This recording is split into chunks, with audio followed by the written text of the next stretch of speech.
their loved ones. Today, the Rules Committee is convening to resume its 63-year history of authorizing our national defense programs. I want to thank Chairman Rogers for his insistence on getting this done and working towards a fair and principled negotiated package that we see before us today. Like any negotiated product, I have my own views over how this bill could be improved, but I certainly sincerely believe that Chairman Rogers delivered on a mission anchored in the core principles of the Republican Conference, reining in a woke Department of Defense, improving service member quality of life, and cutting waste while focusing finite resources towards our military's core mission.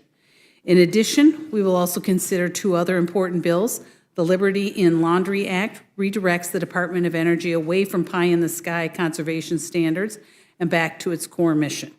And the Judges Act, bipartisan legislation that addresses the ever-growing caseload in our district court system. I look forward to the discussion surrounding these bills and will now lead to the acting ranking member, Ms. Ledger-Fernandez, for any comments. Thank you, Madam Chairwoman, and I want to echo the deep sentiments and thoughts and prayers and just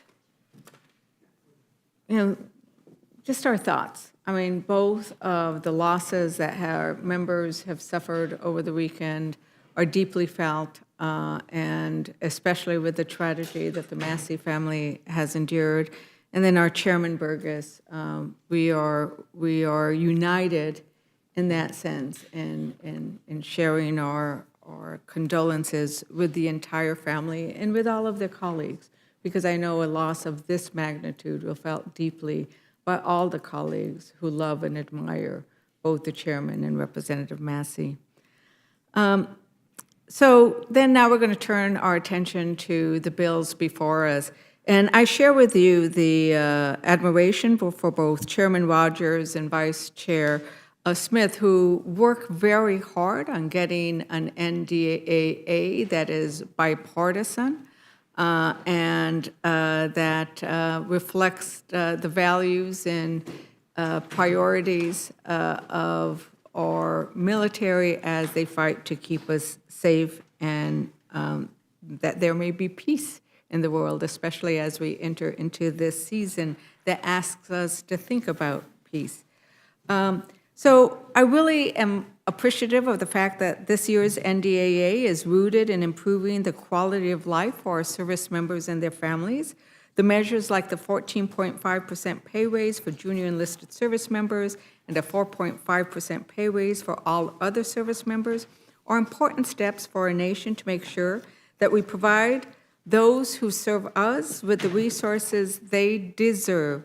Indeed, it is the care for our service members and unity for ensuring military readiness that typically makes the NDAA very bipartisan. That's why I am disappointed that the Republican majority decided to use the NDAA to attack military families with the inclusion of a provision to attack transgender service members and their families, instead of focusing on what's important, like making sure service members have the resources they need to serve honorably. The majority added this distraction.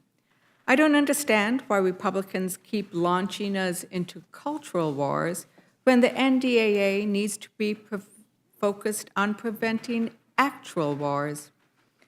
The Republicans' Liberty and Laundry Act attacks energy-efficient washers, despite the fact that efficient appliances can save Americans up to $500 a year. Instead of helping people lower their bills, Republicans are once again siding with their biggest donors instead of working families.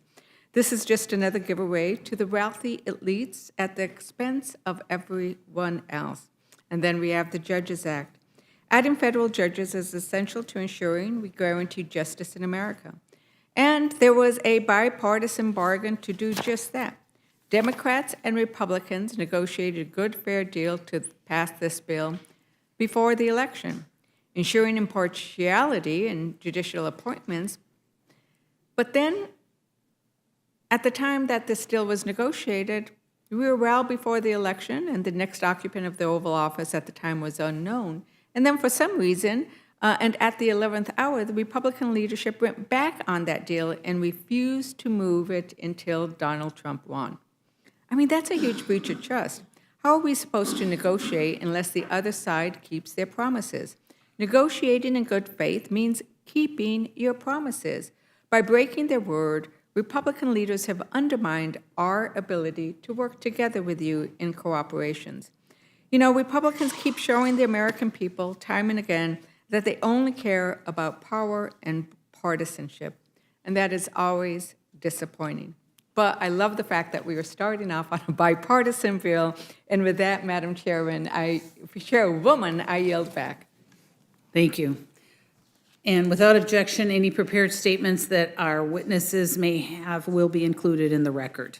And I would like to welcome our first panel, and I appreciate that you were very prompt and even early and ready to go on time. Chairman Rogers and Ranking Member Smith from the Committee on Armed Services. And Chairman Rogers, I welcome your testimony. Thank you, Chair Fishbach and Ranking Member Fernandez and members of the committee. I want to also thank your staff year in and year out. They're just very helpful in helping us get this bill ready for the floor, and I appreciate that. And I can't overstate how much I appreciate Ranking Member Smith for his friendship and his tremendous help on this bill every year. For the first time in decades, this year's defense bill carries a different short title. It's the Servicemember Quality of Life Improvement and National Defense Authorization Act. We did that to underscore the tremendous gains this bill makes toward improving quality of life for our service members and their families. No service member should have to live in squalid conditions, and no military family should have to rely on food stamps to feed their children. But that's exactly what many of our service members are experiencing, especially the junior enlisted. This bill goes a long way to fixing that. It includes a nearly 15% pay raise for the junior enlisted. It expands allowances for housing and food and improves the cost of living calculation. The bill significantly increases funding to improve existing barracks and build new ones. It enables the services to pursue public-private partnerships to provide better unaccompanied housing as well. The bill reduces dangerous health care wait times by waiving referral requirements for specialty care and expanding the number of DoD doctors and nurses with new special recruitment and pay authorities. Finally, the bill helps military spouses gain and retain employment by making it easier for them to transfer professional licenses between states. We need to recruit and retain the best and brightest because the threats our nation faces, especially those from China, are more complex and challenging than at any point in the last 40 years. To deter these threats, the FY25 NDAA reforms acquisition authorities and fosters private sector innovation to speed the fielding of game-changing new technologies that will give the U.S. the advantage in a conflict with China, strengthens our security partnerships with Taiwan and the Pacific allies, fully funds the modernization of our nuclear deterrent, protects U.S. military bases, the defense supply chain, and academic research from Chinese espionage, builds the logistics network in the Pacific the military needs to carry out operations against China, and it includes new investments to retool and revitalize our industrial base. In the face of growing threats from China, it's also critical we restore the military's focus on lethality. The FY25 NDA does so by ending divisive policies that have hurt recruiting, unit cohesion, and military readiness. We all know that deterring these threats will be an expensive endeavor. That's why this NDA is focused on rooting out waste in the DoD. In fact, the bill includes over $30 billion in savings from cutting systems that can't survive a conflict with China and by reining in programs like the F-35, which are not delivering on requirements. This bill before us represents bicameral compromise. Each corner has some wins and some losses, but the totality of the bill deserves support from all members. This bill will help revitalize the defense industrial base. It will build the ready, capable, and lethal fighting force we need to deter China and other adversaries, and it will provide historic improvements to the quality of life of our service members and their families. Thank you again for the opportunity to be here, and I yield back. Thank you very much. Thank you very much. And Ranking Member Smith, you're recognized. Thank you. I appreciate that. And I thank the Rules Committee for their incredible work. This process that produced this bill and the bill itself, there was so much that was really good about it, and I want to talk a lot about that and then thank all the people who were involved in that. And then there was one significant problem that I will get to at the end. But to begin with, the process, again, I think was incredibly well-led and well-run by Chairman Rogers, starting the House. He's a terrific partner working on these issues. We went through the typical process of having a markup in committee with hundreds, probably at one point or another thousands of different ideas coalescing into a piece of legislation that we then passed off the House floor. The Senate did their thing, and we've worked together to produce that process. And to echo Chairman Rogers' comments, I love the Rules Committee. You guys do an amazing job. There are so many different ideas that are thrown at you. The process of getting the bill off the floor and then this process, you have been terrific partners, and I really appreciate that. I also want to thank our staff on both the HASC and the SASC. I think we're the only committee that has a bipartisan staff, and it really shows in the way we work together and produce an excellent product. Chairman Rogers and I also share what I think are probably the 4 top priorities for what we're trying to accomplish. One is the personnel. Making sure that we can recruit and adequately support the men and women who serve in the military. Number one, we got some production issues in terms of making sure that we have the munitions and equipment that we need in light of the wars that have happened in Ukraine and the Middle East, and in light of the fact that, frankly, we'd fallen behind on having that production capacity, and we've made a significant amount of progress. Also something that Chairman Rogers and I have worked on a lot that also led to the field hearing that we did out in Silicon Valley, getting DOD to adopt new innovative technologies and equipment that is crucial to the warfighter in the modern fighting environment. And lastly, our partners and our allies. Incredible strength. And I think this bill reflects all 4 of those priorities. Most notably, as the chairman mentioned, we go after the quality of life issue. We had a quality of life panel that was formed. Congressman Bacon, Congressman Houlihan led that panel. A number of members served on it, produced an excellent product. I think Mr. Rogers mentioned there were 32 different recommendations. We got 29 of them. 2 of them were already adapted by the military, and 1 we're going to keep working on. So it really reflects a commitment to helping service members, and in particular, enlisted service members. I think we've all heard the complaints about service members who are on food stamps, who cannot adequately provide for themselves. We know how wrong that is, and this bill takes the biggest step that we've taken since I've been on the committee to address that, and all of that is good. Now, there is one problem in the bill. There is a provision that would bar access to health care for minors of service members for very specific care in a way that I think is completely unwarranted and creates major, major problems. And there's 2 reasons why this is problematic, the biggest of which is the policy is simply fundamentally wrong. It goes after treatment for minors suffering from gender dysphoria. Now, this is a fairly controversial subject for all those who don't have to deal with it. Dealing with minors who have gender dysphoria, if you've never experienced it, it's not something that would ordinarily run into your mind. But if you have, or if you've had a family member, it is a very real problem that the medical profession does not have any dispute about that. This isn't being made up. This is something that is very real, number one. And number 2, the treatments that are available for it, including puberty blockers and hormone therapy and also psychiatric help, have proven to be incredibly effective at helping young people, minors, who are dealing with suicidal thoughts, dealing with causes of massive confusion that have led them to have anxiety and depression.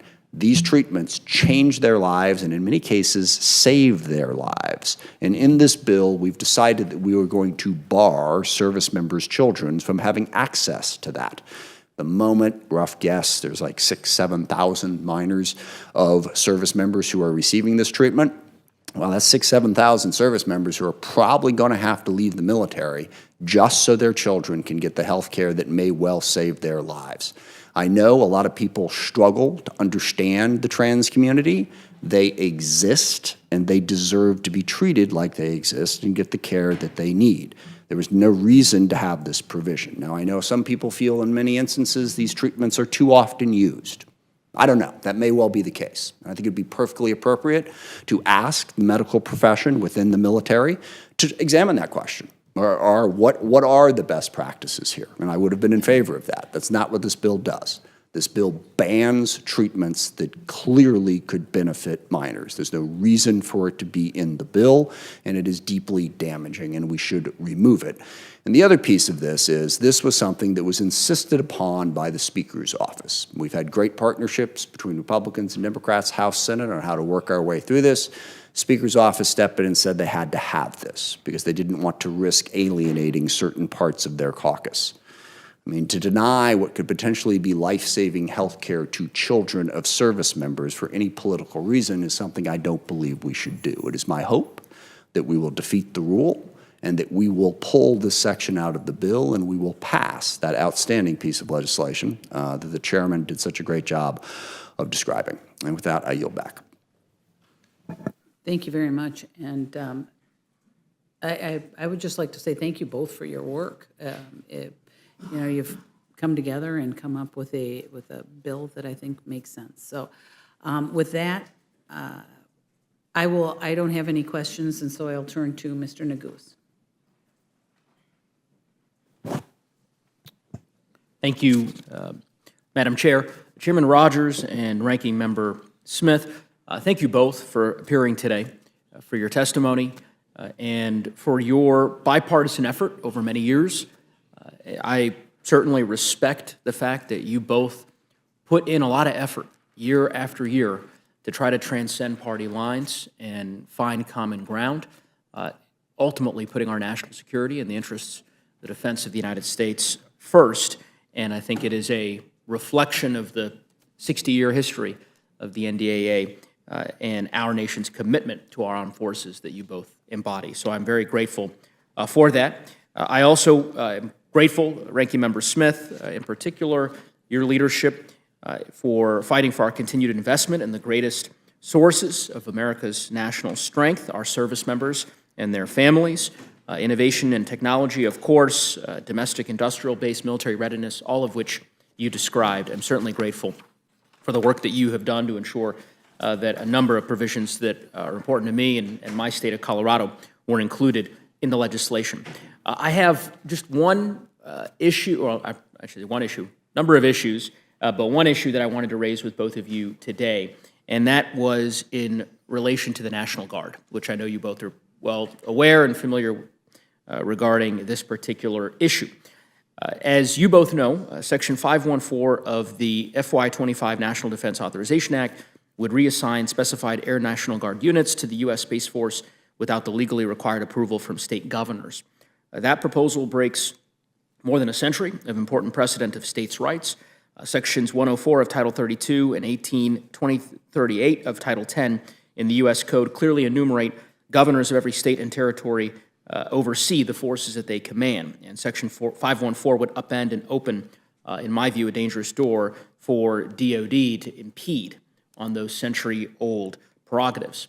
During the Armed Services Committee markup, Representative Wilson offered an amendment to address our concerns with these provisions. It was adopted in an en bloc package unanimously, and I appreciate both Chairman and Ranking Member your efforts in that regard.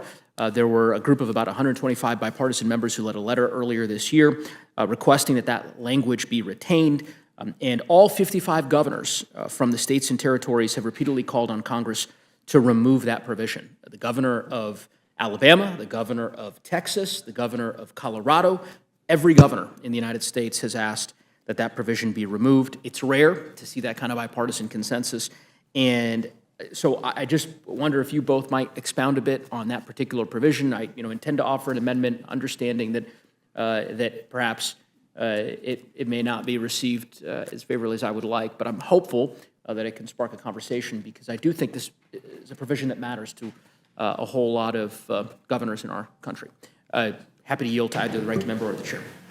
Yeah, this is a bill that, I mean, this product was a result of the two chambers working, tried to deal with this. As you mentioned, the House version was different. But this bill authorizes the incoming administration to move approximately 578 National Guard members who are performing the space mission to the Space Force. Each one of those 578 Guardsmen have the right to choose whether they want to join the active duty Space Force or stay in the Guard. No one is forced to move. On a daily basis, these folks are performing core Space force duties under Title 10. As such, they are not available to the governor for emergency response. But finally, and I think most importantly, nothing in this provision prohibits the new administration from establishing a Space National Guard when it comes into office if it chooses to do so.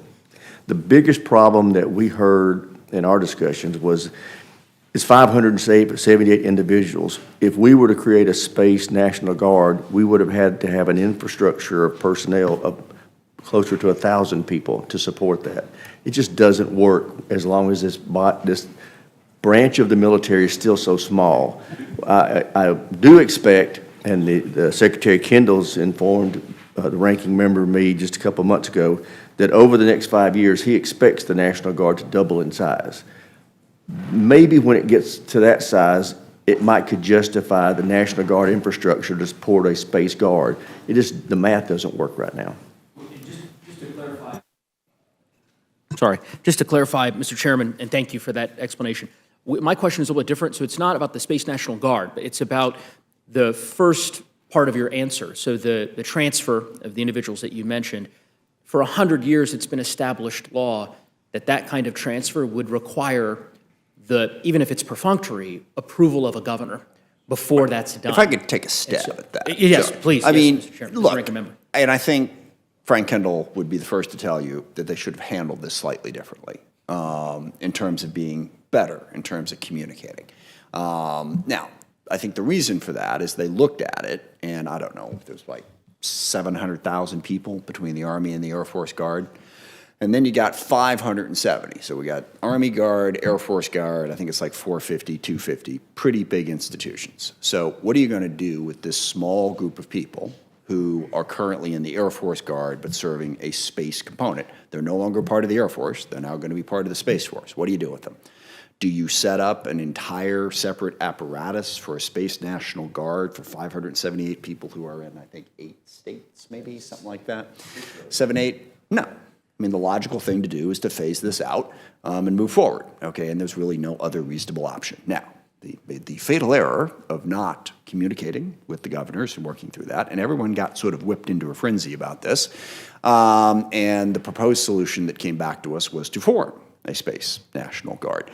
That's not going to work. I think this committee, I know Mr. Rogers and I, we honor the governors, and no one is going to start pulling 10,000 people out of the Guard without the governors knowing about it. But 570 people really doesn't make sense to do it any differently than the way that the Air Force is doing it. Now, I would urge the Air Force to go talk to the governors, communicate with them better, but it's something that we just have to move past at this point, and I don't think it will have the precedent-setting effect that you described, precisely because, I mean, my gosh, if they can whip up this much of a frenzy over 570 people, God help us if we go for a bigger number than that. But I think this is the right place to be on this particular issue at this point. Thank you, Ranking Member. And not to belabor the point, any clarity as to what, because clearly the House felt passionately about this. Is there some clarity as to why the Senate was so insistent on essentially removing Joe Wilson's language? Exactly what the ranking member just described. That the Senate was sympathetic to the Air Force's arguments? Yeah, well, I mean, because the logic of it is we tie ourselves in knots, you know, figuring out what to do with 570 people and delaying the decision, and are we going to put in a guard, or we can just do the perfectly logical thing that we're doing and get on with it, I think was sort of the conclusion of the Senate. I yield back. Thank you both. Thank you. And I would yield to Mr. Roy for questions. I thank the chair. Appreciate the gentleman for being here today in front of the Rules Committee. Before I start, I do want to offer my heartfelt condolences to the chairman. We had such a great celebration of Chairman Burgess and his commitment. Obviously, fellow Texan, one of the more outstanding human beings that we're able to work with, and obviously we're praying for his family. And his social media post channeling his faith, I think speaks volumes of his strength of character, and so we're certainly thinking about him today and his whole family. Secondly, I will address first what the gentleman from Colorado was just inquiring about. And we'll see what happens here on the process here with amendments and whether the gentleman from Colorado offers one or not. I'm certainly highly sympathetic to his concern. I know it's a concern to the governor of Texas. I know it's a concern to a number of state governors. And certainly I think while a understandably small number relative to the overall guard, in terms of precedent, in terms of where we're headed, it certainly raises concerns. And I think should be addressed before we deal with the next National Defense Authorization Act, whatever the disposition ultimately ends up being today and going forward and as we move forward through the appropriation cycle. But I would just say I would generally speaking agree, as I'm kind of catching up on the issue, frankly, with that concern and want to make sure we address it between now and the next NDAA if it's not addressed now. Broadly speaking, I think, like last year's NDAA, I think for me there's some good and there's some bad. That is the nature of course, the process, that we're not all going to be thrilled with every aspect of a piece of legislation. I'm glad that the overall funding contemplated in the NDAA is within the FRA caps. I know that there's a ongoing discussion and debate, importantly, in the defense community and here on the Hill about our need to have additional funding for additional resources that are needed to deal with modernization. I certainly think that's an important conversation to have as we head into reconciliation and the remainder of the 25 appropriation cycle and the next NDAA. And I support that. I say as a fiscal conservative, having that conversation and that debate about what we need to do and finding the right way to modernize and make sure our military is without question the best in the world and able to defend the United States. That being said, all in the context of figuring out how to deal with our deficits and debt situation. So I certainly appreciate that this bill stays within the FRA and that it addresses some of the issues that I recognize the ranking member raised as a concern, I believe was frankly on the short side of what we ought to do. I supported the House amendment on dealing with getting defense and getting our federal government out of the business of the issues of sex surgeries and the issues related to what the ranking member referred to as gender dysphoria. I've had significant conversations with a number of folks on this in the House Judiciary Committee, Chloe Cole and others who've come in and testified about the horrors of what have been done to them. And I think this was at least a step in the right direction. And frankly, to be clear, I think these questions need to be pulled out of the debate of defense so we can get back to the business of defending the United States of America without having to deal with social engineering debates. I think we need to get back to the focus and make sure that we can defend this country. And so I appreciate that I think this bill is a step in that direction. And certainly for that reason, I support the rule while still raising some concerns about the substance on the floor. But I think that the rule should move forward for the reasons that I just discussed. And with that, I will yield back to the chair. Thank you, Mr. Roy. I would yield to Ms. Ledger-Fernandez. Thank you so much, Madam Chairwoman. Ranking Member, when you talked about the issues with regards to the insertion of the provision regarding health care for children that was insisted upon by the Speaker, in some senses, is that, I think, I love the way you put it because you put it in the context that the United States has health care that it provides for its service members and their families. And that in this instance, by depriving the families of their ability to make decisions about their health care for their children, we are asking a service member to choose between serving his country, which clearly he loves or she loves, if she was willing to enlist and give their time and subject their family to the moves and all of the hardships.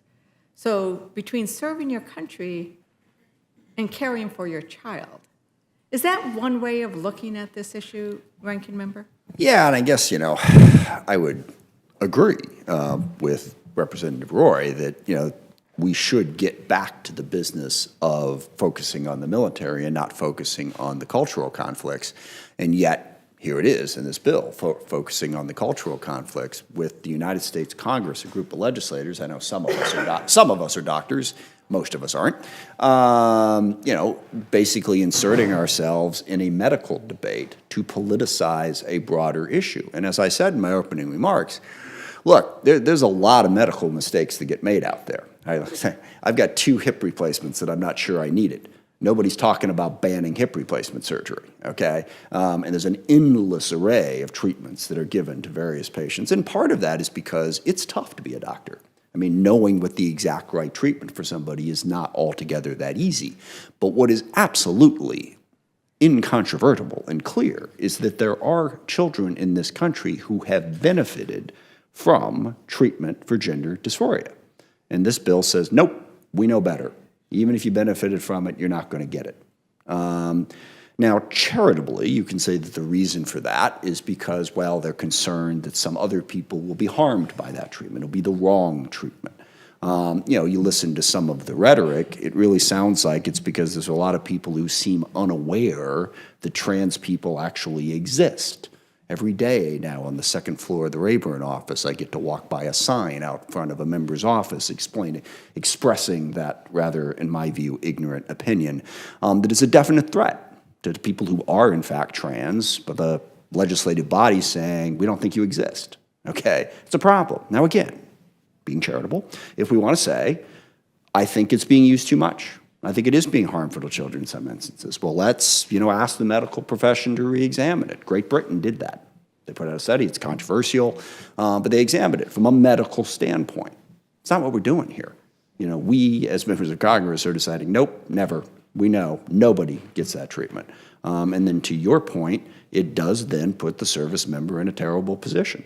If they have a child who is experiencing gender dysphoria, they know if they stay in the military, it will not be treated. And I think that's a problem. Thank you very much, Ranking Member. And I think it's once again showing that Congress is willing to insert itself into medical decisions, where it should leave the medical decisions by those who are best in the position to make them. And in this case, parents who may be trying to save the life of their child, because I think that the issue of suicide among trans children is very real. And thank you very much. And with that, I yield back. Thank you very much. I would yield to Mr. Langworthy. Thank you very much, Madam Chair. I just want to echo the thoughts of my colleague, Mr. Roy from Texas. Thoughts and prayers go out to Chairman Burgess and his family, and also to the family of Thomas Massey with the tragedies that they've all experienced. I want to thank the chair and the ranking member for their steadfast work as they do each and every year on the NDAA. It's a massive undertaking, a whole year in the making. I have no questions at this time, but just want to show my gratitude for all the efforts that go into putting this massive bill together. Thank you. Thank you very much, and I yield to Mr. Scott for any questions. Thank you, Madam Chair. I as well want Dr. Burgess and his family to know that our heart goes out to them. And I want to thank both of the gentlemen. I serve on the committee. I think you both do an exceptionally good job. And as you both know, the world changes fast. Just look what's happened in Syria in the last couple of days, and it's a very dangerous world right now, and it's somewhat a kaleidoscope in that every time one piece changes, a whole lot of other pieces changes. So I commend the two of you for doing a good job of working together. I don't have any questions. I did want to read this one thing, Madam Speaker, since there's been a lot of discussion on it. The language in the bill reads, the medical intervention for the treatment of gender dysphoria that could result in sterilization may not be provided to a child under the age of 18. But with that, Madam Chair, I yield. Thank you, Mr. Scott. And with that, thank you for appearing before us today, and you are both excused.